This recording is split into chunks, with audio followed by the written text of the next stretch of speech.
ಚಿಕ್ಕ ವಯಸ್ಸಲ್ಲಿ ಬುದ್ಧಿ ಇಲ್ದೆ ಈ ತರ ಕೆಲಸ ಮಾಡಿರ್ಬೋದು. ಅಲ್ಲ, 3 ದಿವಸದ ಹಿಂದಿನ ಒಣಗಿರೋ ಹೂವು ಶಿವಲಿಂಗದ ಮೇಲೆ ಹಾಕ್ತೀಯ ನೀನು? ಚಿಂತೆ ಮಾಡಬೇಡಿ ಅಜ್ಜಿ, ನಾನು ಬೆಳಗ್ಗೆನೆ ಹಿತ್ಲಿಗೋಗಿ ಎಲ್ಲ ತಾಜಾ ಹೂಗಳನ್ನ ತಗೊಂಡ್ ಬಂದಿದ್ದೀನಿ. ಮತ್ತೆ ಪ್ರಸಾದ ತಯಾರಿದೆ ಅಜ್ಜಿ, ಅದು ನಾನು ಕೈಯಾರೆ ಕಟ್ಟಿದ್ದೀನಿ. ಅಷ್ಟೊಂದು ಪ್ರಸಾದನ ನೀನೊಬ್ಳೆ ಮಾಡ್ದ್ಯಾ? ಸಹಾಯ ಕರೀಬೋದಾಗಿತ್ತು ಮಗಳೇ. ಇಲ್ಲ ಅಜ್ಜಿ, ಚಿಕ್ಕಿ ಹೇಳ್ಕೊಟ್ಟಿದ್ರು. ನನ್ನ ಹೊಟ್ಟೆಲ್ ಹುಟ್ಟದಲ್ಲೇ ಇರೋದ್ರಿಂದ ಅದಕ್ಕೆ ನನ್ನನ್ನ ಬಿಟ್ಟು ಹೋಗೋದು ನಿನಗೆ ತುಂಬಾ ಸುಲಭ ಆಗಿದೆ.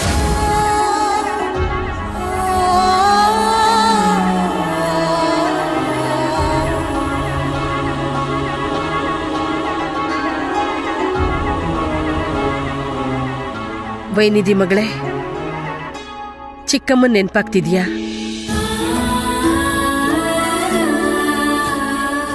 ನನ್ಗರ್ಥ ಆಗುತ್ತೆ ಮಗಳೇ, ನೀನ್ ಚಿಂತೆ ಮಾಡಬೇಡ. ಷಷ್ಠಿ ತಾಯಿ ಎಲ್ಲ ಸರಿ ಮಾಡ್ತಾಳೆ, ಎಲ್ಲ ಕಷ್ಟಗಳನ್ನು ಬೇಗ ದೂರ ಮಾಡ್ತಾಳೆ.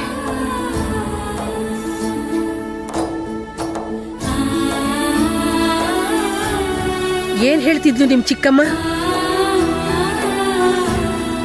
ಚಿಕ್ಕಿ ಹೇಳ್ಕೊಟ್ಟಿದ್ರು ಅದು ಪೂಜೆ ಪ್ರಸಾದದ ಮೇಲೆ ಪವಿತ್ರತೆಯ ಧ್ಯಾನ ಇಡಬೇಕು ಅಂತ.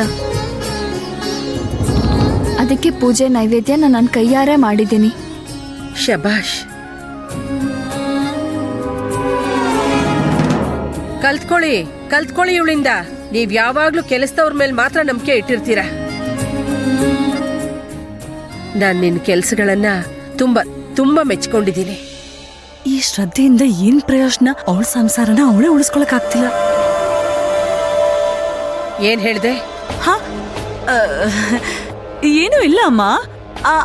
ನಾವ್ ಏನ್ ಮಾತಾಡ್ತಿದ್ವಿ ಅಂದ್ರೆ ಕೌಶಿಕ್ ಎಲ್ಲಿ ಹೋದ? ಇಲ್ಲಿದ್ದಾನೆ.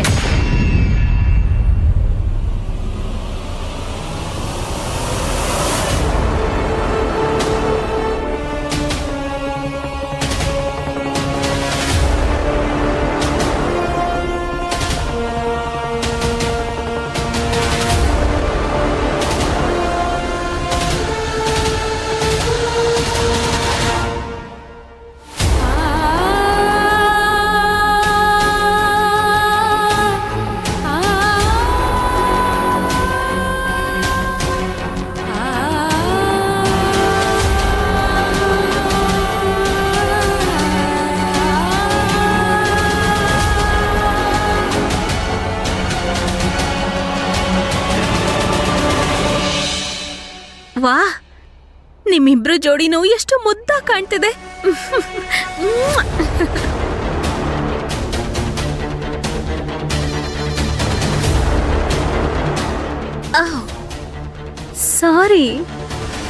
ಸಾರಿ ಏನಕ್ಕೆ ಅಕ್ಕ?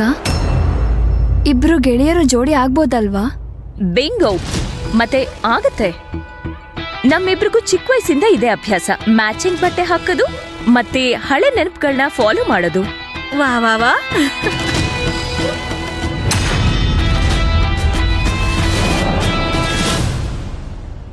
ಅಮ್ಮ, ಹೇಗ್ ಕಾಣಿಸ್ತಾ ಇದ್ದೀನಿ? ಅಯ್ಯೋ, ನನ್ನ ಮುದ್ದಿನ ರಾಜ್ಕುಮಾರ ಕಂಡಂಗ್ ಕಾಣ್ತಿದ್ಯಾ. ತುಂಬಾ ಮುದ್ದಾಗಿದ್ಯಾ. ಯಾರ ದೃಷ್ಟಿನೂ ಬೀಳ್ದೆ ಇರ್ಲಿ ನನ್ ಕಂದನ್ಗೆ. ಇಲ್ಲೋಡು ಟೀನಾ, ಥ್ಯಾಂಕ್ ಯು. ಎಷ್ಟು ಚೆನ್ನಾಗಿ ರೆಡಿ ಮಾಡಿಸಿ ಕರ್ಕೊಂಡ್ ಬಂದಿದ್ಯಾ ನನ್ ಕಂದನ್ನ. ಅದಕ್ಕೆ ಥ್ಯಾಂಕ್ ಯು. ಸರಿಯಾಗೇ ಹೇಳಿದ್ರಿ ಅಕ್ಕ. ಹಾ ಟೀನಾ, ನಿನ್ ಕೆಲ್ಸ ಮೆಚ್ಚಲೇಬೇಕು. ಇಲ್ಲಂದ್ರೆ ಬೇರೆ ಯಾರಾದ್ರೂ ಹೋಗಿದ್ದಿದ್ರೆ ಯಾವ ಹೊಸ ತೊಂದ್ರೆ ಹುಡ್ಕೋತಿತ್ತೋ ಏನೋ.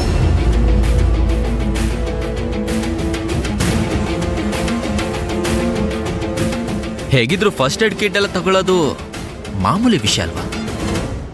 ಅಲ್ಲ ಇನ್ನೇನ್ ಮತ್ತೆ, ಇದೇ ವ್ಯತ್ಯಾಸ ಆಗೋದು. ಓದು ಬರಹ ಗೊತ್ತಿರೋ ದೊಡ್ಡ ಮನೆ ಹುಡುಗಿಗೂ ಮತ್ತೊಬ್ಬ ಊರ್ವಶಿ, ಸಂಸ್ಕಾರ ಮತ್ತೆ ಸಭ್ಯತೆ ಓದೋದು ಬರೆಯೋದ್ರಿಂದ ಮಾತ್ರ ಬರೋಕ್ ಸಾಧ್ಯ ಇಲ್ಲ. ನಿನಗ್ ನಂಬಿಕೆ ಇಲ್ಲ ಅಂದ್ರೆ ಹೋಗಿ ನಿನ್ನ ಮುಖಾನ ನೀನು ಕನ್ನಡಿಯಲ್ಲಿ ನೋಡ್ಕೊ.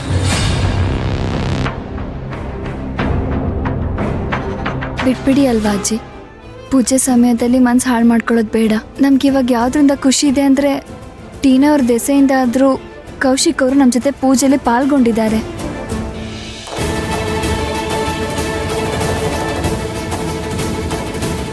ನೋಡ್ದ್ಯಾ ಕಂದ, ಎಷ್ಟು ಸಂತೋಷವಾಗಿದ್ದಾಳೆ ನಮ್ ವೈನಿಧಿ. ಟೀನಾ ನಿನ್ನ ರೆಡಿ ಮಾಡಿಸಿ ಕರ್ಕೊಂಡ್ ಬಂದಿರೋ ವಿಷಯಕ್ಕೆ ನಿನಗ್ ಗೊತ್ತಾ, ಇದೇನಪ್ಪ ನಿಜವಾದ ಕನಿಕರ ಅಂದ್ರೆ, ಮನುಷ್ಯ ತನ್ನ ಜವಾಬ್ದಾರಿನೇನೋ ನಿಭಾಯಿಸ್ತಾನೆ, ಆದ್ರೆ ಅದೇ ಮನುಷ್ಯನ್ ಜೊತೆ ಮನಸ್ಸಿಟ್ಟು ಸಂಸಾರ ಮಾಡಕ್ಕೆ ಇಷ್ಟಪಡಲ್ಲಪ್ಪ.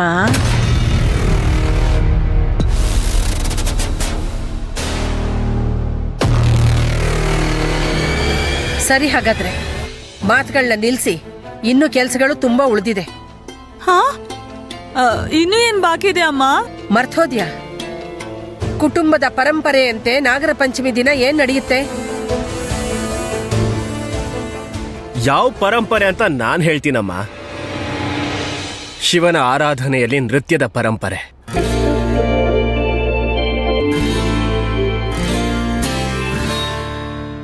ಹಾ, ಇದು ವಿಷಯ. ನಾವಂತೂ ಕೆಲ್ಸದ ಮಧ್ಯದಲ್ಲಿ ಮರ್ತೇ ಹೋದ್ವಿ. ವರ್ಷದಲ್ಲಿ 1-2 ಸಲ ನೃತ್ಯ ಮಾಡೋ ಅವಕಾಶ ಸಿಗುತ್ತೆ, ಅದನ್ನೇ ಮರ್ತು ಹೋಗ್ಬಿಟ್ವಿ ನಾವು. ನಾನು ಈಗ್ಲೇ ತಯಾರಾಗಿ ಬರ್ತೀನಿ ಅಮ್ಮ. ನಾನು ಈಗ್ಲೇ ಬರ್ತೀನಿ ಹಸ್ಬೆಂಡ್ ಅವ್ರೆ. ನಿಂತ್ಕೋ ರಂಜಿನಿ.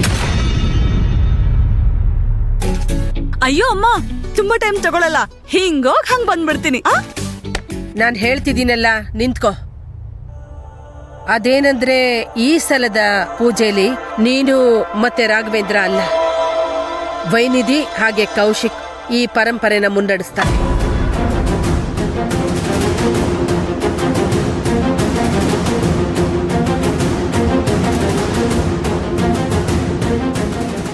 ಯಾಕಮ್ಮ?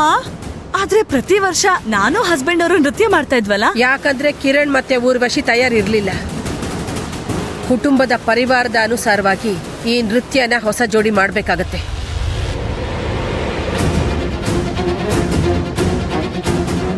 ಹೊಸ ಜೋಡಿ ಅಂದ್ರೆ ನಮ್ ಕುಟುಂಬದಲ್ಲಿ ಕೌಶಿಕ್ ಮತ್ತೆ ವೈನಿಧಿನೇ.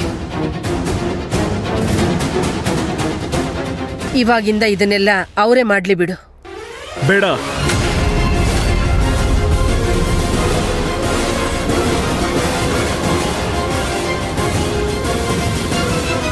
ನಾನು ನೃತ್ಯ ಮಾಡೋದಿಲ್ಲ.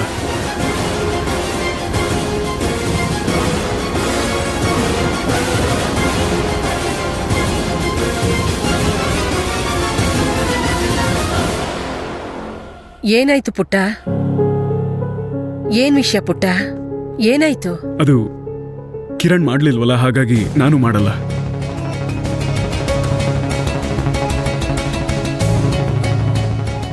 ಈ ಕಿರಣ್ ಅಂತೂ ತುಂಬಾ ಹಠ ಮಾಡ್ತಾನೆ. ಯಾರು ಏನ್ ಹೇಳಿದ್ರು ಅವ್ನು ಕೇಳೋದೇ ಇಲ್ಲ. ಇವಾಗ ನಿನ್ಮೇಲ್ ಮಾತ್ರ ನನಗೆ ನಂಬಿಕೆ ಇರೋದು, ನೀನ್ ಈ ವಂಶದ ಪರಂಪರೆನ ಮುಂದುವರಿಸ್ಬೇಕು. ನೀನಿವಾಗ ಆಗಲ್ಲ ಅಂದ್ರೆ ಪುಟ್ಟ, ನಿನ್ನ ಮುಂದಿನ ಪೀಳಿಗೆಗೆ ನಮ್ ರೀತಿ ನೀತಿ ಎಲ್ಲ ಹೇಗ್ ಗೊತ್ತಾಗತ್ತೆ? ಅಮ್ಮ ಸರಿಯಾಗೇ ಹೇಳ್ತಾ ಇದ್ದಾರೆ. ಹೇಳಿದ್ನಲ್ಲ ನಾನು, ಆಗಲ್ಲ ಅಂದ್ರೆ ಆಗಲ್ಲ ಅಷ್ಟೇ.